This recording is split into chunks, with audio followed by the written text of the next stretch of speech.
Well, hello everybody, my name is Andrew McDonald and I'm a professional photographer and videographer, and right now I'm here in the magnificent Lua Plains in the west of Zambia, and I want to talk to you a little bit about something that people don't always think about bringing on safari, and that's a tripod.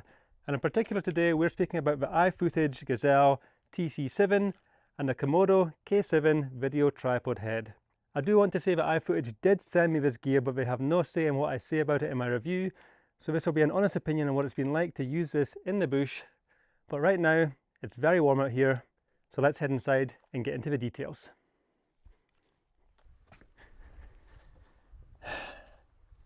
Well, as you can probably see, I am no longer in Lua Plains in Zambia.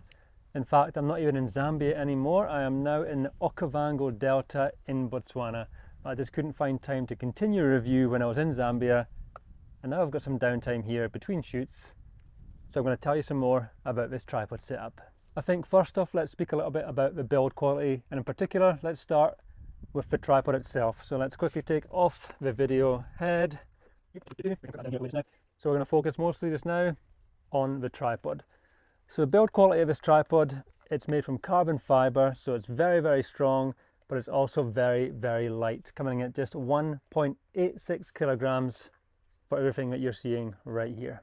For me, the weight of the tripod is actually super important because I'm often lugging my gear through lodges, on and off of vehicles, even on and off of small bush plains where weight restrictions can be pretty tight. And I must admit, when I first picked this thing out of the bag, I was like, yo, it is way lighter than I expected it to be. So top mark for that. The locks on the legs are very, very nice to use, and as you can see when I open the lock, the leg doesn't just fall out loosely. You actually have to kind of pull it down, which I like a lot. And as you can see here, there's also this little rubber seal which comes down the bottom. So when you close the tripod, oh, it makes a very satisfying noise, which just makes it sound like a premium quality. Also, tripod legs with spikes on the bottom can be very, very handy in some situations. And these ones you don't have to attach, they're already built in. So you can just screw here, and then there is your spike right there ready to go, and then screw back when you need to just have rubber. So on soft ground, perfect with a screw. On wooden floors, tiles, interiors, perfect with the rubber stopper. So overall I would say, oh, and actually also while I'm here, this one leg here has a very nice sort of rubber foam grip, so that in cold conditions when you're holding the tripod it's not super cold on your hands, which is a very nice touch. A lot of tripods do this, but it's always nice to see. What else can I say? No, I think overall the Gazelle TC7 feels like a very, very premium piece of kit. Yeah, let's speak a little bit now about the functionality of a tripod and how easy it is to use. One of the things I do like is that it only has 2 locks with 2 extending parts. Sometimes you have 3 or even 4, which can be very, very cumbersome trying to open them all up. But this one is just 1, 2, and then like that, this leg is now fully extended. Boom. To take it back down, 1, 2, nice and quick. And those premium little rubber stoppers are making that satisfying sound. And then also when it comes to leveling the tripod, which can be something that you're trying to do in a rush quite a lot of the time, you don't have to like adjust each of the 3 legs to try and level the tripod. So let's say we're out in the field and I'm quickly trying to capture something, some lions are attacking something, and then I've opened up my tripod and it is not level, so say it's maybe here. As you can see, the tripod is not level at all. All I need to do is come under here, twist this to the side, and then I can level the tripod using the fastball technique. And I've got a nice little sort of spirit level on the top, tighten that to the right, and the tripod is nice and level. Let me show you a little bit of that closer up here. So we have the fastball here, loosen this, and we can level the tripod whichever way we please. And here's the little spirit level up on the top here. So yeah, very, very pleased with this, on just how quickly you can level the tripod and extend it to its full capacity. The fastball on here also has a quick release, which isn't so much something I would use, but if you're looking to quickly move the whole system from here to maybe a slider or some other piece of equipment like a gimbal, what you can do is loosen this a few times, click down on here, and the whole thing comes apart. Pop it back in here, back on underneath, using 2 hands, tighten to the right, and we're back to where we were before. So it's a very nice touch for people who are looking to move their whole rig from a tripod onto another sort of stabilizing piece of equipment, nice and quick and easy. I mentioned before about how quick it is to extend the tripod to its full capable range. And there's also a cool feature here on the leg here where you flick the one switch here and you can extend this leg down to here, and you can get super low, actually down to 18 centimeters off the ground, which is very important for me because I'm often trying to shoot wildlife at eye level. So if I can get this down to 18 centimeters off the ground, and how I do that is I would have them all extended like so, very quick and easy to do. And then I would have this on the ground, super low, and I still have the room to level the tripod. So that would be down to 18 centimeters off the ground. And as you can see, as I go through the stages, I click at different angles so I can adjust the different heights. When the tripod is packed to this height here, it would come in at 67 centimeters. And then when I quickly fully extend all the legs like so, boom, 1, 2, you're not going to be able to see the whole tripod on here, but now we would be at a very acceptable 155 centimeters, which is fantastic. I also mentioned before that this tripod is made from carbon fiber, so it's nice and light, but it's also very strong. So this tripod can actually hold 9 kilograms of camera gear on the head. That's sort of its payload. And I think that is very acceptable, and probably way more than I'll actually need for what I'm using it for. You might have also noticed that with the fastball system, we don't have a center column. So that can be one of the things I've noticed that I'm used to using is a center column. So it could be one of the things that some people would find quite annoying, because if I've got all 3 legs extended like this, for example, and then I wanted to make a very small adjustment in the height of the tripod, you know, normally I would just loosen my center column, move it up a couple of centimeters to where exactly I wanted it. But what I'm going to have to do with this tripod is extend the extra legs just to try and move it up a little bit. But even if I don't get those level quick enough, I can still use this. So this fastball head sort of makes up for the fact that it doesn't have a center column. And also, if you had a center column, you wouldn't be able to get the tripod as low to the ground for those nice low angle shots, which are pretty essential for me. And I think on that note, that's pretty much it for the Gazelle TC7. And actually, nope, wait a minute. We also have this cool little tool here. As you can see, this little tool kind of clicks onto here, and that can be used here to tighten up the tension of the leg locks like this. It doesn't clip on there super tight, but probably enough for most people. But for me, out in the bush, crashing around, there's a good chance that I'm going to lose this little thing over time. Okay, on that note, let's put the Gazelle TC7 to the side, and let's speak a little bit now about the KOMODO K7 video fluid head tripod thing. I'll just quickly put it onto the tripod while I'm speaking about it, which, as you can see, is a pretty easy process. Can even do it with one finger, yo. Okay, now we have the head mounted to the tripod, and I will just drop these legs a little bit. Let me drop them down to a good height, and as you can see when I'm doing that, it's not the most level, but I can quickly just adjust that there so it's level. Okay, what can I tell you about the KOMODO K7 fluid video tripod head? Let's get into it. Some of you might actually be wondering what a video tripod actually does and how it helps you in the field, and we'll get into that very soon. But right now I'm going to speak a little bit about the build quality. And this head feels like a very sturdy piece of kit. I mean, it does come in at quite a heavy weight. It's more than the tripod itself. This actually weighs 1.95 kilograms, but that weight is made up for when you feel the performance and you see the results that you get with this video tripod head. The way that a video tripod helps me in the field is that you can add tension to these two sections here, which then makes you be able to do smooth pans and smooth tilts when you have your camera mounted onto the system here.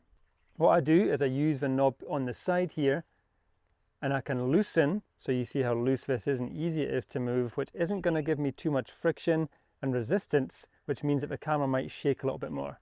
But if I use this and tighten it, then I'm actually having to push the tripod a lot harder which results in a much smoother, more fluid pan.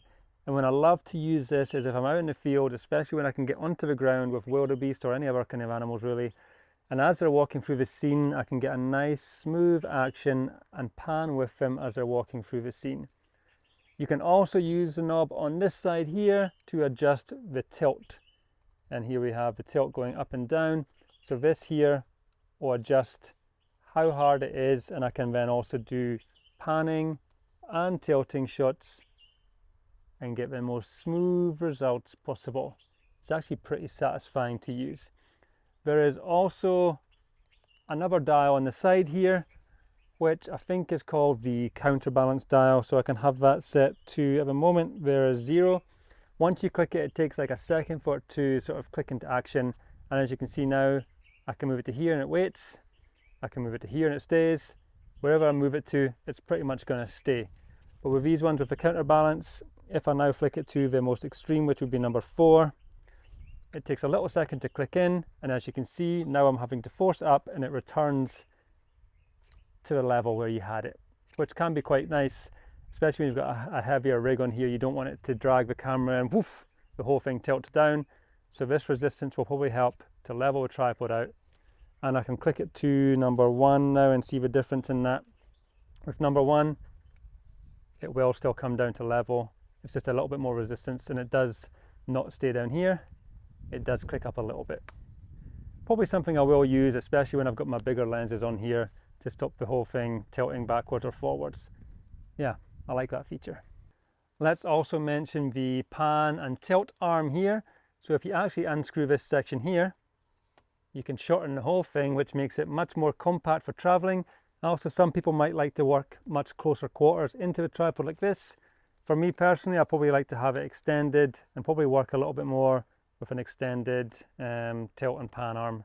But I like that feature a lot. It's very, very handy for me, especially when traveling and trying to fit this into my smaller bags. I'm just going to take this off of here now. I just want to show you a few smaller details of the locking mechanisms. So when I'm using this tripod, what I can actually do is when it's panning like this, I can actually lock that in place so it doesn't pan anymore. And the same with the tilting here. I'll just turn that back to 0. The same with the tilting here. I can also lock that in place so that it just doesn't tilt anymore. Here's another little close-up of the resistance knobs, which you can use to tighten the friction you get and the resistance when using the tilt and the pan. Very nice rubber feel, very easy to use, very easy to twist and adjust the tension on the tripod. Nice. Oh, maybe we should also speak a little bit about the sort of mounting mechanism on the top of the tripod. Okay, we've got it. Here is my 400mm lens, and as you can see on here already, I have the base plate which would come with the tripod head. So this is a base plate which I've already screwed onto my 400mm lens here. We also need to do for this example is just quickly reattach the KOMODO K7 head onto the tripod. Another little example of how easy that is to do. And we have nice and level here. Let's lock that in place. Obviously normally when I'm using this in the field, I would have a camera attached to the lens. And what I also tend to do is use another piece of equipment here with some stabilizing rods and a support on the front of the lens, which you're probably going to be seeing now in the B-roll I'm using when I'm attaching the camera to here. So what I like about this system is there's no need to awkwardly try and slide the camera on and off. You just click this, pop it on there, lock it in place, and we're done. Let me show you another example of that. I'll also show you some B-roll from in the field. So I'll unlock on this side. All I'm doing here is depressing this little lever here, locking it in there, locking it in place there. Voila, it's done. Then when it comes to removing the camera from the tripod, unclick the lever on this side here, push this down and lift it off. To reattach, push this down, drop it in there and flick this lever here. And that is pretty much how this system works and how it helps me out in the field when I'm trying to do videography of wildlife, especially because trying to do handheld video on a 400mm lens like this or a 200 to 600mm lens, you can actually see your heartbeat sometimes. It's so much shake going on. So this tripod just allows me to get the most smooth and beautiful results possible. There's one more thing I was just going to say. Oh yeah, if you are left-handed, if you're a southpaw, you can take off the pan and tilt arm, twist it round, and you can attach it to the other side of the tripod here. Super easy, just like so. And also, before you tighten this the whole way, if you loosen it, you can adjust it to be up the way, down the way, wherever you really want, whichever angle suits the position that you might be in. And then to keep it in position, you lock it in place. I think that's all I need to say about this right now. Actually, there's one more thing here. They also have a nice Allen key which is stored magnetically underneath here, and this can be used to tighten up other pieces and parts on the tripod, and it clicks back in here magnetically underneath. Again, something I might lose in the future, but a nice touch all the same. I think that's all I've got to say about this system and setup, and I can tell you my honest review is that I am genuinely very impressed. Tripods are not always the most glamorous thing to purchase, in my opinion. They are something that I don't always enjoy using when I'm out in the field, but they are also very essential. And this whole setup here makes the whole process a lot more enjoyable and pleasurable to use. I'm doing video with this tripod. I'm also doing stills and in interiors of lodges. So yeah, all in all, with the weight and the build quality and the results I'm getting so far, it's well worth it. And on that note, let's speak a little bit about the price of a setup. So with the price of this setup, I am looking at the legs here online, and they're coming in at around about 260 to 270 US dollars. And the video tripod itself is coming in at about 360 to 370 US dollars, somewhere around about that ballpark. And I know that can be very expensive. It depends obviously on your personal situation. For me, it is an expensive setup, but when you look at the build quality and the results that I'm getting, and I look at the competitors, it's actually very reasonable and very competitive. So the price, although quite expensive, for me, it's worth it for what you get for your money.